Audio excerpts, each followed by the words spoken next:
Chérif, la télévision, la proximité dans la distance. Mesdames et messieurs, bonsoir. Merci de votre fidélité. Bienvenue dans ce tour d'horizon de l'actualité en direct sur nos antennes. Nous vous l'annoncions à l'instant en titre dans le cadre de la commémoration du 31 juillet dédié à la commémoration de la journée panafricaine de la femme. L'atelier de formation Al-Firdaus a organisé une cérémonie marquant la clôture d'une formation de 3 jours à l'endroit de plusieurs couches défavorisées. La cérémonie s'est déroulée ce lundi 31 juillet 2023 au siège du centre Sisa Badalabougou en présence de plusieurs personnalités. Le point avec Assanatoye Traoré et Draman Malé.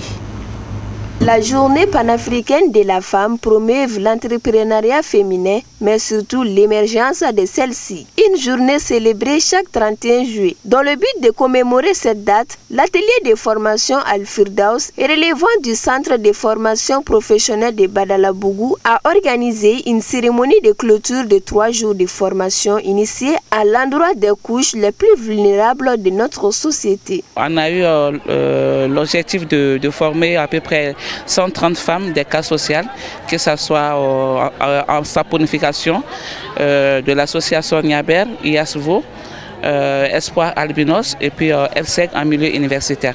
Donc on les a formés aujourd'hui en ce jour du 31 juillet pour la journée panafricaine de la femme, associés aussi à nos élèves, bien sûr, qui doivent sortir aujourd'hui, que ce soit en coupe-couture, en maquillage de foulard, en pâtisserie, en aîné traditionnel et tatouage.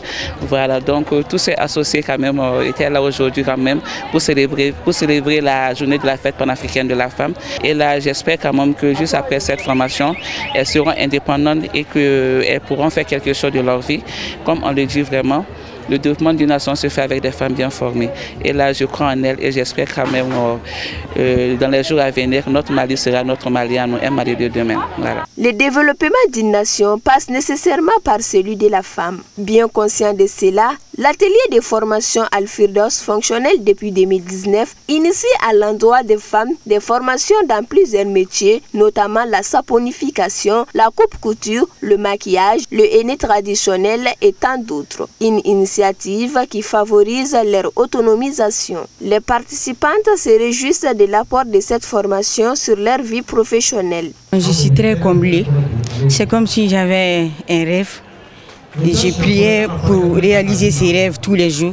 C'est comme si mes prières ont été exaucées à travers cette formation et tout ce qu'on vient de bénéficier comme matériel et matières premières pour continuer à fabriquer ces savons et eau de javel. Donc cette formation sera vraiment un grand atout pour les aider à s'épanouir, à être indépendantes et à ne pas être dépendant de quelqu'un. Ça, c'est quand même important de nos jours. La marraine de la cérémonie félicite l'initiative à juste titre avant de rappeler le rôle primordial des femmes dans le développement et l'épanouissement de nos sociétés. Je voudrais saluer et remercier Madame Balo, la promotrice de l'atelier Firdaus, pour l'honneur qui m'a été fait en m'invitant à cette cérémonie très importante pour notre pays et surtout pour la couche sociale qui est représentée ici. Aider les couches vulnérables à avoir des activités génératrices de revenus, c'est vraiment participer non seulement au développement social, mais aussi au développement économique. Donc, je les salue et remercie pour cela. Remise d'attestation, démonstration des œuvres des femmes formées, prestations artistiques ont mis fin à la cérémonie.